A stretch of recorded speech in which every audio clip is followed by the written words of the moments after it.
dripping in style, sir. How long did it take you to prepare for this glorious event? I'm not woman now. Just 5 minutes. Yeah, now.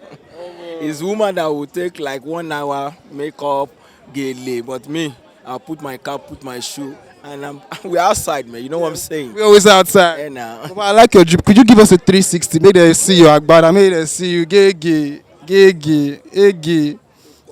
That's what's up. That's what's up, my man. So, you're here to celebrate Eniola 20 years on stage. Have you been on set with her? Sure, many times we've worked together on set, and it's amazing.